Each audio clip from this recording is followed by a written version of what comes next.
텅 빈 식탁 위 두 사람은 서로를 바라보고 있었다. 정호의 눈빛이 흔들리는 순간 그는 망설임 없이 몸을 내밀었다.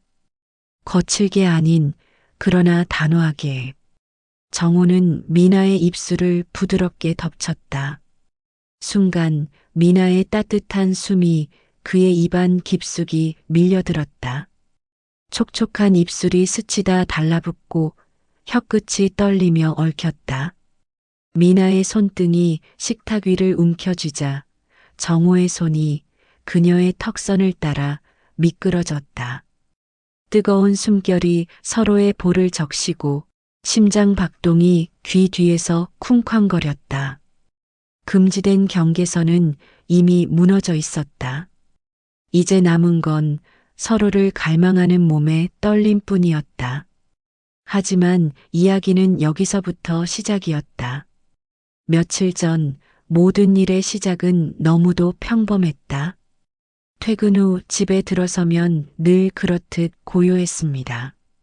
반드시 정리된 식탁, 규칙적으로 돌아가는 선풍기, 벽에 걸린 시계의 초침 소리.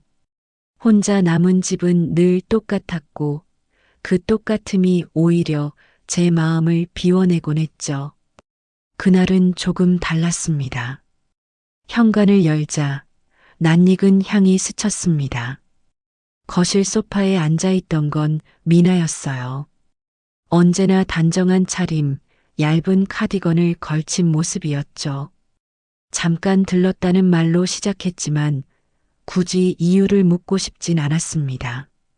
그녀가 이 집에 있다는 사실 자체가 이미 충분한 설명처럼 느껴졌으니까요. 소파에 앉은 미나는 TV를 켜놓고도 시선을 두지 않았습니다. 저는 물을 따라오며 가볍게 근황을 물었고 미나는 미소만 지었습니다. 대답은 길지 않았지만 그 미소가 대화보다 더 많은 의미를 전해주는 것 같았죠. 둘 사이에 흐른 건 침묵이었습니다. 그런데 그 침묵이 어색하지 않았습니다. 오히려 오래 알고 지낸 사람들 사이에서만 가능한 묘하게 편안한 정적이었죠. 저는 괜히 리모컨을 만지작거렸고 미나는 카디건 소매를 정리하며 시선을 창밖으로 돌렸습니다. 별 의미 없는 동작들이었지만 그 순간만큼은 하나하나가 선명하게 각인되었습니다. 미나가 자리에서 일어나려다 잠시 머뭇거렸습니다. 신발을 신으려다 다시 내려놓고 제 쪽을 향해 고개를 들었죠. 금방 가려 했는데 그냥 조금 더 있어도 될까요? 목소리는 낮았지만 그 안에는 작은 떨림이 묻어 있었습니다. 저는 대답 대신 고개를 끄덕였습니다. 그 짧은 고개 끄덕임이 허락이자 신호가 되었죠. 미나는 다시 소파에 앉았고 방 안은 더 조용해졌습니다. 시계 초침 소리가 유난히 크게 들릴 정도로 숨소리 하나마저 또렷하게 퍼져나갔습니다. 이상하게도 그 정적이 저를 불편하게 만들지 않았습니다. 오히려 그 침묵 속에서 서로의 마음을 확인하는 듯한 묘한 안도감이 있었습니다. 말이 줄어들수록 오히려 마음의 거리가 줄어드는 것 같았죠. 밤이 깊어갈수록 공기는 눅눅해지고 선풍기 바람은 더 뜨겁게 느껴졌습니다. 미나가 시계를 한번 보고 자리에서 일어나면서 말했습니다. 내일도 근처에 일이 있어요. 늦게 끝나면 또 들러도 괜찮을까요? 저는 망설이지 않았습니다. 그래, 괜찮아.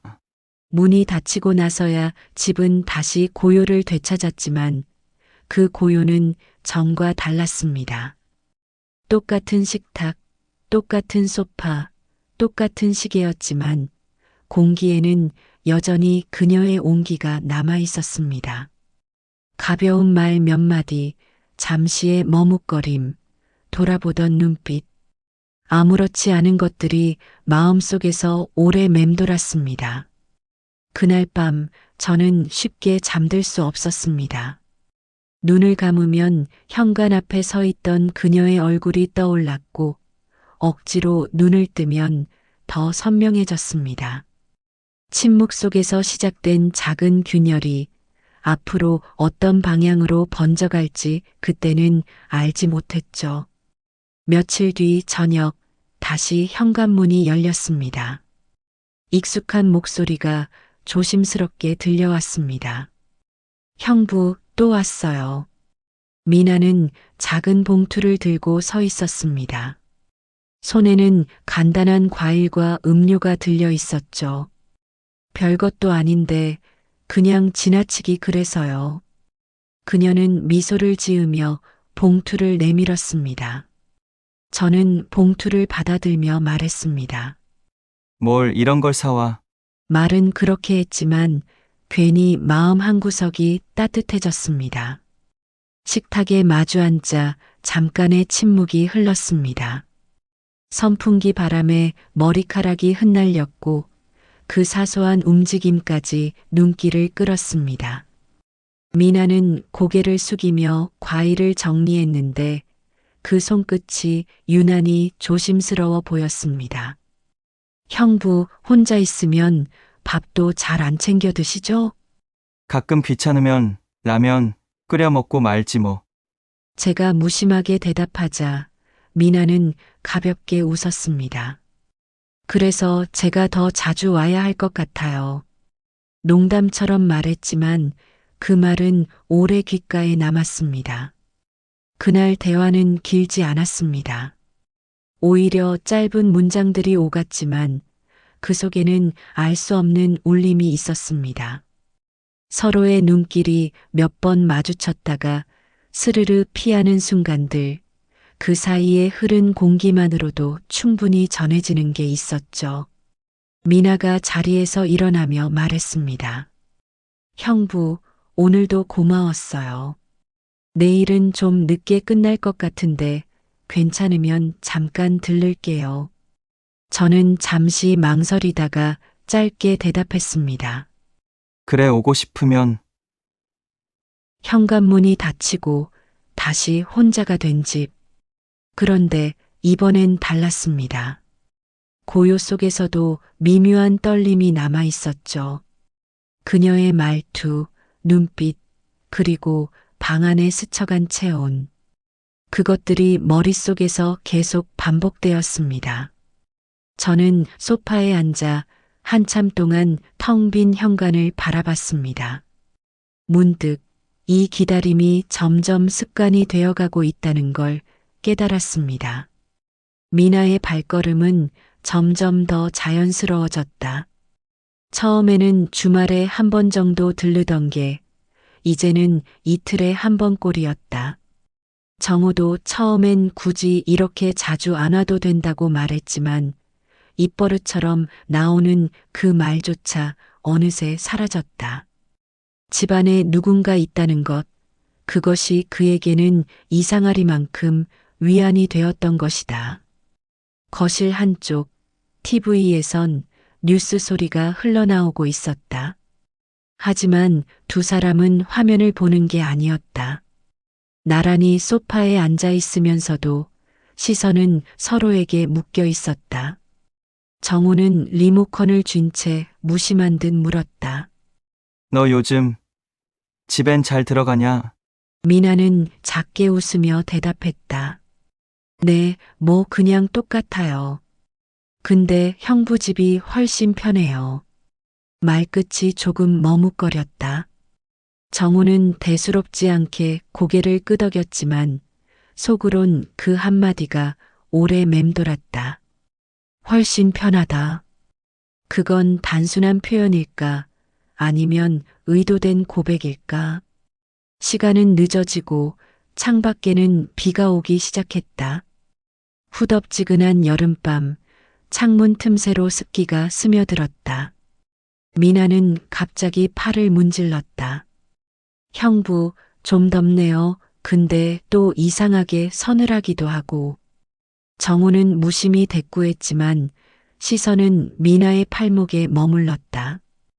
땀에 젖은 살갗, 그리고 거기에 들이운 가느다란 털까지 선명하게 보였다. 순간 그의 목이 바싹 타올랐다. 둘 사이의 거리는 점점 좁아졌다. 미나가 쿠션을 움켜쥐며 몸을 앞으로 기울이자 어깨와 어깨가 닿았다. 정우는 아무렇지 않은 척했지만 가슴속은 이미 요동치고 있었다.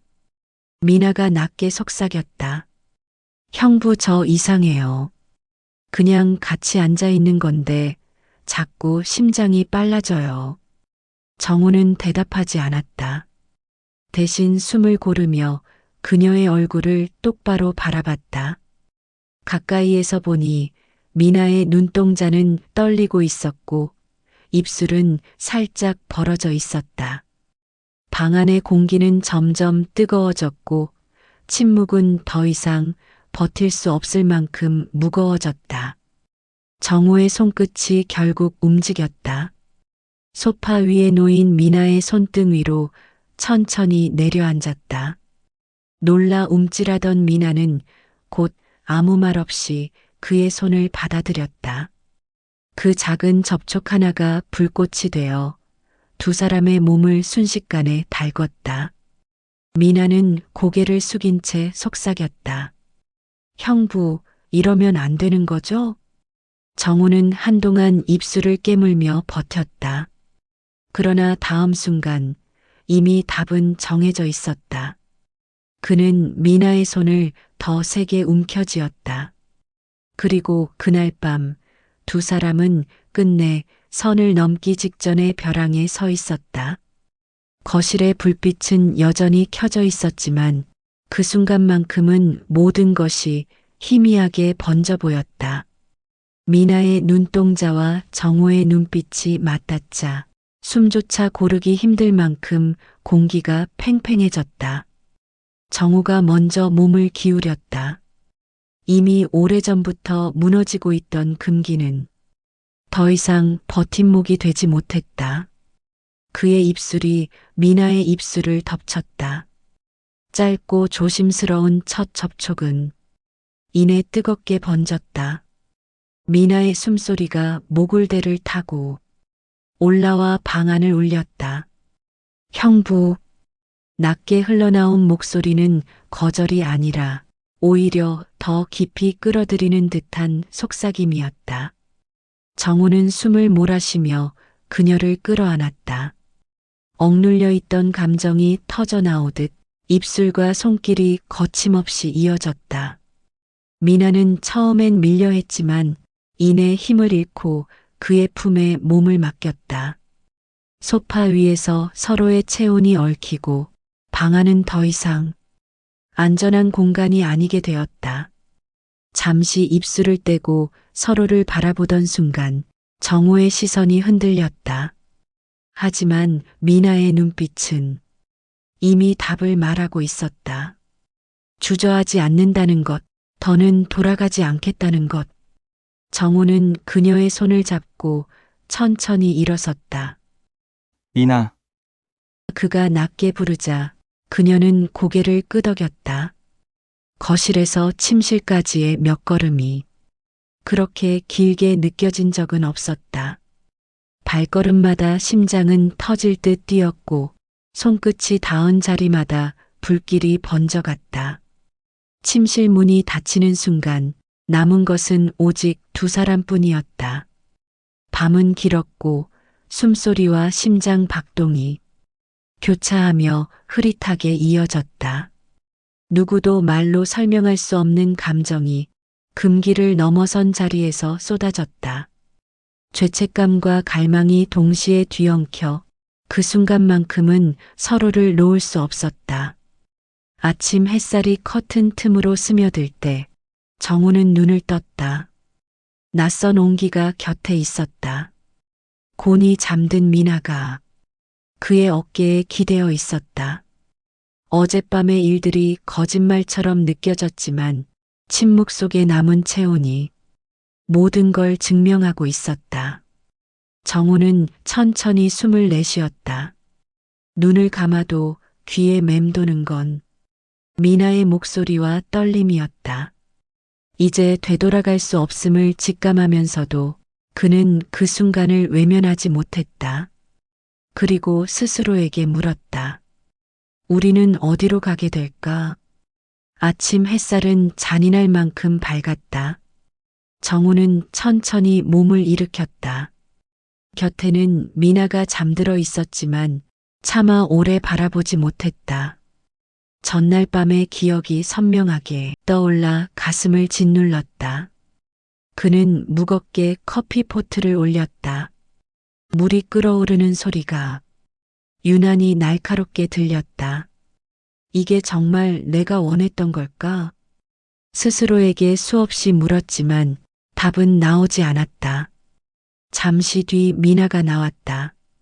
아직 졸음이 가시지 않은 얼굴, 그러나 그 눈빛엔 따뜻함과 불안이 동시에 스쳐 지나갔다. 정호는 그 시선을 피한 채 말했다. 어제 일은 그냥 없던 걸로 하자. 순간 미나의 얼굴이 굳어졌다. 억지로 웃음을 지어 보였지만 입꼬리는 금세 무너져 내렸다. 형부가 그렇다면 저도 그럴게요. 그녀는 곧장 가방을 챙겨 집을 나섰다. 문이 닫히는 소리가 쿵 하고 울리자 정호의 가슴도 함께 내려앉았다. 며칠 동안 미나는 나타나지 않았다. 정호는 퇴근 후 늘 습관처럼 휴대폰을 들여다봤지만 화면은 끝내 비어 있었다. 집안은 다시 공허해졌고 혼자 켜둔 TV 소리조차 공허한 벽에 부딪혀 되돌아왔다. 그렇게 버티던 어느 날 밤 초인종이 울렸다. 문 앞에 선 미나의 모습은 지쳐 있었다. 긴 머리칼은 비에 젖어 어깨에 달라붙어 있었고 눈가는 벌겋게 달아올라 있었다. 정우는 놀라 얼어붙었다. 이 시간에 왜 왔어? 미나는 대답하지 않고 그의 눈을 똑바로 바라봤다. 잠시 후 낮게 떨리는 목소리가 흘러나왔다. 형부, 저 아무렇지 않은 척 못하겠어요. 잊으려 해도 하루 종일 형부 생각뿐이에요. 정호의 심장이 쿵 하고 내려앉았다. 손잡이를 쥔 손에 힘이 들어갔다. 그는 애써 고개를 돌리며 중얼거렸다. 돌아가. 이러다 진짜 끝장난다. 그러나 발길은 떨어지지 않았다. 문틈으로 스며든 빗물과 미나의 눈물이 뒤섞여 그 순간 거실 공기마저 눅눅하게 젖어들었다. 정우는 마침내 문을 열어젖혔다. 그와 동시에 이미 멀어져야 했던 두 사람의 거리는 다시 단숨에 좁혀졌다. 문이 열리자 미나는 한순간도 망설이지 않고 안으로 들어섰다. 젖은 옷에서 떨어진 물방울이 바닥에 점점이 번졌다. 정호는 그녀를 말리지 못한 채 그저 문을 닫았다. 형부, 짧게 부른 목소리에는 떨림과 확신이 동시에 묻어 있었다. 그날 밤 두 사람은 결국 돌아오지 못할 선을 완전히 넘어섰다. 새벽 커튼 사이로 들어온 빛이 방 안을 스쳤다. 미나는 조용히 눈을 떴다. 곁에 누워있는 정호를 바라보며 순간 웃음과 눈물이 동시에 밀려왔다. 방금 전까지의 일이 꿈인지 현실인지조차 믿기지 않았다. 정호도 잠에서 깨어 그녀와 눈이 마주쳤다. 두 사람은 말없이 웃었다. 긴장감보다 묘한 해방감이 먼저 스며들었기 때문이다. 형부 우리 이제 어떻게 해요? 미나의 목소리는 여전히 불안과 설렘이 엉켜 있었다. 정우는 대답 대신 그녀의 머리칼을 쓸어 넘겼다. 그리고 낮게 중얼거렸다. 일단 아침밥부터 같이 먹자. 미나는 고개를 숙였다가 피식 웃음을 흘렸다. 무겁던 공기가 잠시 깨지며 두 사람 사이에는 평범한 듯 비범한 공기가 흘렀다. 그러나 주방으로 향하는 순간 초인종이 울렸다. 갑작스러운 소리에 두 사람은 동시에 굳어버렸다. 정호의 시선이 문으로 향했고 미나는 본능적으로 그의 셔츠를 움켜쥐었다. 문 너머에 누가 있는지는 아직 알 수 없었다. 하지만 두 사람 모두 직감했다. 이제 정말 돌이킬 수 없을 거라는 것을. 이 이야기는 여기서 끝이 났습니다. 여러분이라면 정우와 미나의 선택을 어떻게 보셨나요? 댓글로 여러분의 생각을 남겨주세요. 비슷한 경험이나 혹은 다른 의견이라도 좋습니다. 여러분의 한마디가 다음 이야기를 만드는 큰 힘이 됩니다. 영상이 마음에 드셨다면 구독과 좋아요, 알림 설정까지 부탁드립니다. 다음에도 더 재밌는 이야기로 찾아뵙겠습니다. 시청해주셔서 감사합니다.